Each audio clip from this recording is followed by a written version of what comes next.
తాకట్లో ఉన్న మీ బంగారాన్ని విడిపించి ఆ రోజు ఆన్లైన్ రేటుకి కొంటాం. Sharma gold company. నమస్తే, వెల్కమ్ టు సుమన్ టీవీ. నేను పద్మిని. ప్రస్తుతంతో పాటు ప్రముఖ ఆధ్యాత్మికవేత్త, వాస్తు జ్యోతిష పండితులు కేఎస్ఆర్ గారు మనతో పాటు ఉన్నారు. మాట్లాడదాం. సార్ నమస్తే. సార్ నమస్తే అండి. సార్, పాల్గొన మాస బహుళపక్ష చవితి, సంకష్టహర చవితి వచ్చేస్తుంది. రేపు శుక్రవారం 6వ తారీఖే ఈ సంకష్టహర చతుర్థి. మరి సంకష్టహర చతుర్థిని ఎట్లా వినియోగించుకోవాలి, ఎటువంటి సమస్యల నుంచి అధిగమించవచ్చు, ఈ ప్రత్యేకంగా ఈ మాసంలో వచ్చేటటువంటి చవితిని గనక అనుసరిస్తే, ఇవన్నీ ఒక్కసారి మీ ద్వారా సార్. తప్పకుండా. ఎందుకంటే ఏదైనప్పటికీ కూడా వినాయకుడికి సంబంధించినంత వరకు కూడా మనం గతంలో కూడా చెప్పుకున్నాం. తొందరగా ఏదైనా సరే కనెక్ట్ అవ్వటం అంటే కనుక వినాయకుడికి ఎక్కువగానే కనెక్ట్ అవుతాం. త్వరగా ఫలితం కూడా వస్తుంది. ఫలితం కూడా వస్తుంది. అందుకే మరి కలో చండీ వినాయక. వినాయక, సో వినాయకుడు, వెంకటేశ్వర స్వామి, చండీ. వెంకటేశ్వర. సో ఈ ముగ్గురే మనకి సులభంగా ప్రసన్నులు అవుతారు అని చెప్పేది. సరే, ఎవరు సులభంగా ప్రసన్నులు అవుతారు, ఎవరు కారు అనేది సరే ఆ తర్వాత అదొక సబ్జెక్ట్. అంటే మన జాతకాలు బట్టి కూడా కొంతమందికి పిలిస్తే ఆ మంత్రం పలికిపోతుంది. అవునా? సో ఆ వాక్. సో అందుకే కొంతమంది ఆ జాతకాలు బట్టి వాళ్ళకి ఆరాధన చేయాలి. ఆరాధన కాదు, ఆరాధన శీఘ్రంగా ఫలిస్తుందా లేదా. అది కూడా ఉంటుందా? సో కొంతమందికి ఏ మంత్రమైనా పిలిస్తే పలికినట్టు వస్తుంది. కొంతమంది దీర్ఘకాలం అలా సాధన చేయగా ఫలించడం అనేది ఉంటుంది. సో సరే, ఇలా వినాయకుడి కన్నా మనకి ఇప్పుడు చైత్ర ఏమంటాం తర్వాత వచ్చేది తెలుగు సంవత్సరాల్లో కొత్తది. ఇదే మనకి ఆఖరిది ఇంకా తెలుగు మాసాల్లో. ఈ పాల్గొన మాసంలో వచ్చే వినాయకుడిది ఏదైతే ఉంటుందో, పైగా ఇది మనకి శుక్రవారం రావటం విశేషణ సార్. అంతేగా మరి లక్ష్మీ గణపతి చేయడానికి చాలా విశిష్టమైనది. సో అందుకని ఈ రోజు ఏదైనా సరే లక్ష్మీ గణపతికి మనకు 2 రకాలుగా ఉపయోగపడుతుంది. ఒకటి జనాకర్షణ శక్తి పెరగటం అనేది ఒకటి, తర్వాత సంపదలు స్థిరంగా ఉంచుకోవడానికి ఒకటి. ఈ రెండిటికి కూడా బాగా ఉపయోగం. కనుక 2 కూడా మనకి ముఖ్యమే. ఆకర్షణ శక్తి అనేది ఎంత ఎక్కువ ఉంటే మనకు అంత మేలు జరుగుతుంది, డబ్బు పరంగానే కాదు. అంటే మనం ఏమంటాం, లేకపోయినా కూడా మన మాట చెల్లుబడి అవుతుంది అంటే కనుక మనకి ఎంతో కొంత పవర్ ఉన్నట్టే. అంతే సార్. సో అందుకని ఆ జనాకర్షణ శక్తి రావాలి, లేదు వచ్చిన సంపద స్థిరంగా ఉండాలి. ఈ రెండింటికి కూడా లక్ష్మీ గణపతి ఆరాధన అనేది చాలా అవసరం. సో ముఖ్యంగా ఏదైనా ఈ జాతకాలు ఇలాంటివి ఏదైనా సరే చాలామంది మొదట ఈ లక్ష్మీ గణపతి ఆరాధన లేదా ఆ మంత్రాన్ని అనుష్ఠానించే వాక్శుద్ధి పెంచుకోవటం కానీ, జనాకర్షణ పెంచుకోవటం కానీ జరుగుతాయి. సో అందుకని ఈ ఆకర్షణ కావాల్సిన ఏవైతే ఉద్యోగాలు ఉంటాయి, అంటే హెచ్ఆర్లు అనుకోవచ్చు, అవసరం.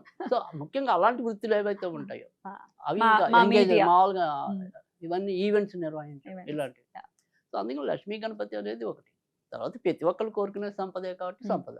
సో ఈ రెండింటికి సంబంధించినదే మనకి ఈ రోజు చేసుకోవటం అనేది. సో ఈ రోజు కంపల్సరీ మనం వినాయకుడికి నేతితోనే దీపం పెట్టాలి.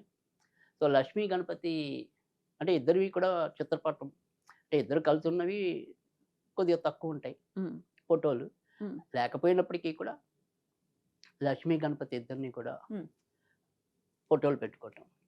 లక్ష్మీ గణపతి ఫోటోలు లేకపోతే ఇంకా చాలా తేలిక ఏంటంటే, మనం సాధారణంగా వినాయకుడికి పసుపు గణపతిని చేస్తూ ఉంటాం కదా, అలాంటివి 2 ముద్దలు పెట్టి ఒకటి లక్ష్మీదేవిగా భావించండి, ఒకటేమో వినాయకుడిగా భావించండి.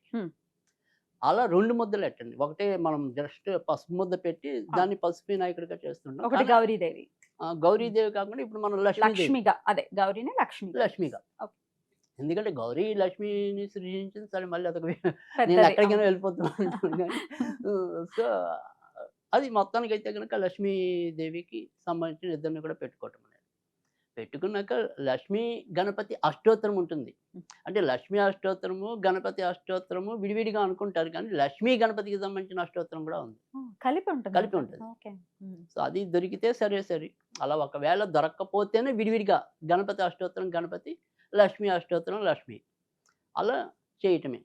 అయితే దేంతో చేస్తే ఎక్కువ శుభ ఫలితాలు వస్తాయి అంటే కనుక, ఏవైతే మనం అక్షంతలు ఉంటాయో ఆ అక్షంతలు కలుపుకునేప్పుడు దాంట్లో ఒక చుక్క 2 చుక్కలు పచ్చిపాలు కలిపి అక్షంతలు చేసుకోండి. ఆ అక్షంతలతో కనుక ఆరాధిస్తే లక్ష్మీదేవి శీఘ్రంగా పలకడానికి ఉంటుంది. మామూలు నిత్య పూజలో అలా అప్పుడప్పుడు మీరు ఏదైనా సరే చేసుకోవచ్చు. ఆ శుక్రవారం పూట కానీ పచ్చి ఆవు పాలతో. ఆవు పాలు దొరికితే ఇంకా శ్రేష్టం. శ్రేష్టం. సో జస్ట్ మన అక్షంతల్లో కొద్దిగా ఒక చుక్క 2 చుక్కలు ఆ పాలేసి కలిపి చేస్తే చాలా తొందరగా మనకి ఆర్థిక బాధలు తొలగడానికి ఉంటది. అయితే ఇక్కడ అందరికీ తెలిసిన ఏదైతే లక్ష్మీ గణపతి మంత్రం ఉందో అది కొద్దిగా పెద్ద మంత్రం ఉంటది. ఒకవేళ అంత పెద్దది ముందు పెద్దది చెప్తాను. తర్వాత తేలిగ్గా ఉండేది చెప్తాను. చెప్పండి. సో అది అందరికీ తెలిసిన మంత్రం. మనం లక్ష్మీ గణపతి హోమానికైనా సరే ఆ మంత్రంతోనే చేయటం అనేది ఉంటుంది. హవనం ఓం చేస్తారు. హైం హ్రీం శ్రీం క్లీం గ్లౌం గం గణపతియే వరవరద సర్వజనమే వసమానాయ స్వాహ అని హవనం చేస్తారు. హవనం చేస్తాం. అది పెద్ద మంత్రం. ఇది వస్తే ఇది చాలా తొందరగా జనాకర్షణ మాట వాక్సిద్ధి పెరగడానికి వాటన్నిటికి కూడా ఉపయోగపడుతుంది. మన బీజాలు కదా, మరి ఆడవాళ్ళు చేయొచ్చా అని కొంతమంది అడుగుతున్నారు అంటే సార్. ఎవరైనా చేయొచ్చు, తప్పేం లేదు. బీజాలు ఉన్నా ఏమున్నప్పటికీ కూడా. సో ఆ బీజం పడాలి ముందు చెయ్యాలనేది. బాగుంది. సో అది సో అయితే ఇక్కడ తేలిక వెళ్ళాలంటే జస్ట్ 2 ఓం శ్రీం క్లీం గ్లౌం అంతే. ఓం శ్రీం క్లీం గ్లౌం. ఓం ఓం శ్రీం శ్రీం క్లీం క్లీం గ్లౌం. గ్లౌం. అంతే. శ్రీం అనేది లక్ష్మి. లక్ష్మీదేవి, గౌం అనేది వినాయకుడు, ఉమ్. క్లీం అనేది కామ్యం. అంటే మనది ఏదైతే కోరిక. కోరిక ఉంటుందో ఆ కోరిక. అందుకని ఓం శ్రీం క్లీం గ్లౌం ఉమ్. ఈ 3 అన్నా చాలు. ఉమ్. మొత్తం అనలేకపోతే ఇలా చేసుకుంటే సరిపోతుంది. ఎన్నిసార్లు చేయమంటారు ఇది? అంటే మనం వాళ్ళ ఓపిక మినిమం అయితే 27 సార్లు పావుమాల, ఉమ్. 54, 108. ఉమ్. సో ఆ రకంగా చేసుకున్నట్టయితే కనుక ఖచ్చితంగా మంచి ఫలితం రావటం అనేది ఉంటుంది.